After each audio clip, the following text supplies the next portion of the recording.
السلام علیکم viewers, welcome to my YouTube channel Urdu edition. Please subscribe the channel. Urdu مزہ episode number 25 part 1. ماضی. فائمہ کا ماضی برمنگھم میں پہلا دن تھا. وہ فیروز کے ساتھ کانٹریکٹ میرج کرنے کے بعد رات ہی برمنگھم پہنچی تھی. ماہا نے کسی بھی طرح کر کے فیروز کو اس کام کے لیے راضی کر لیا تھا. کچھ بحث و مباحثے کے بعد وہ اپنی اور ماہا کی طلاق کے فرضی سے کاغذات برٹش قونصل میں جمع کروا کے فائمہ سے نکاح کر کے اسے برمنگھم لے آیا تھا. ماہا اپنے شاطرانہ دماغ سے برٹش حکومت کو تو دھوکہ دینے میں کامیاب رہی تھی. وہ اپنے ہی شوہر سے اپنی ہی بہن کا نکاح کروا کے اسے برمنگھم تو لے آئی تھی، مگر یہاں الجھنیں اب مزید بڑھنے والی تھیں. فائمہ کو جب تک اسکالرشپ کی رقم نہیں ملنی تھی اسے تب تک فیروز کے نکاح میں رہنا تھا. اسے بار بار فیروز کے ساتھ برٹش قونصل میں اپنی شادی اور خود ساختہ ہنی مون کی تفصیلات کے ساتھ جانا پڑ رہا تھا تاکہ وہ ان دونوں کو میاں بیوی تصور کر لیں. مگر جو کچھ فیروز نے اس کے ساتھ کیا تھا، اس کے بعد تو اس کے ساتھ ایک منٹ کے لیے تنہا رہنے کو تیار نہیں تھی. دوسری طرف اگرچہ فیروز نے ماہا کو رسمی سے طلاق دے دی تھی، مگر پھر بھی وہ فیروز کے ساتھ اسی انداز میں رہ رہی تھی.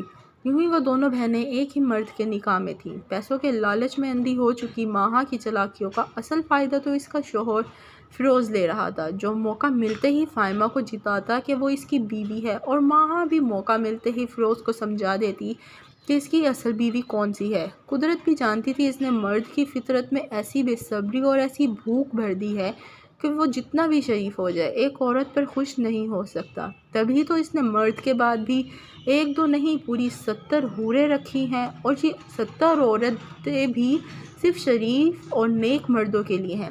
ذرا سوچیں، قدرت اگر کسی گنہگار یا حوث پرست مرد کو نوازنے پر آتی تو کتنی حوروں سے نوازتی. فائمہ جب سے برمنگھم آئی تھی اس کے ہونٹوں پر ایک چپی ہی تھی. اصل دھوکہ تو اس کے ساتھ ہوا تھا جو اس کی بہن نے اس کے ساتھ کیا تھا. وہ نہیں جانتی تھی کہ ان دونوں بہنوں کے مشترکہ شوہر نے اپنی اصلیت ماہا کو بتائی ہے یا نہیں، اور یہاں آ کر صرف دھوکے میں ماری گئی تھی. اس کا یہ سفر زندگی کا بھیانک ترین سفر تھا. جب سے وہ برمنگھم آئی تھی اس نے خود کو بددعائیں دینے کے سوا کسی سے کوئی بات نہیں کی تھی، اور نہ ہی اس کی یہ خاموشی اس کی بہن ماہا کے لیے کوئی معنی رکھتی تھی. اسے تو بس پیسے چاہیے تھے جو اب ملنا شروع ہو گئے تھے. ماہا چاہتی تھی ہمیشہ ایسا ہی چلتا رہے، مگر ایسا نہیں چلنے والا تھا.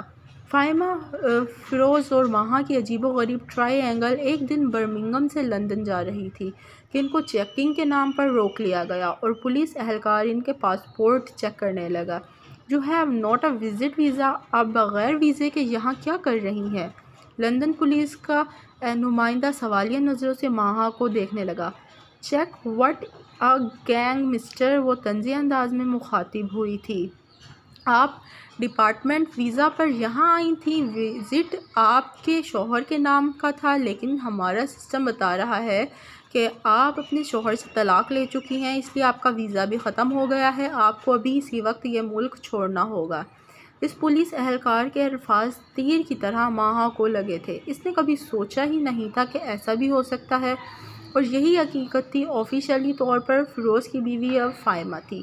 ماہا اور فیروز کتنی دیر ہی اس پولیس اہلکار کو منانے اور سمجھانے کی کوشش کرتے رہے، مگر وہ کہاں ماننے والا تھا. "آئی ایم سوری میم، ہمیں آپ کو گرفتار کرنا ہوگا۔" "آپ ایسا کیسے کر سکتے ہیں؟ آپ مجھے جانتے نہیں ہیں۔" "Shut your mouth ma'am, please cooperate with us.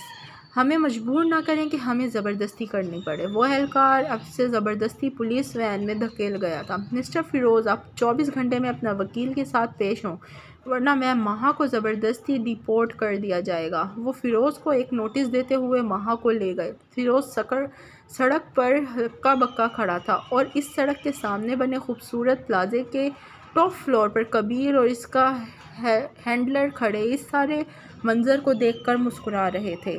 Please viewers subscribe the channel, press the bell icon, like video, do comments and share with your friends. Thank you.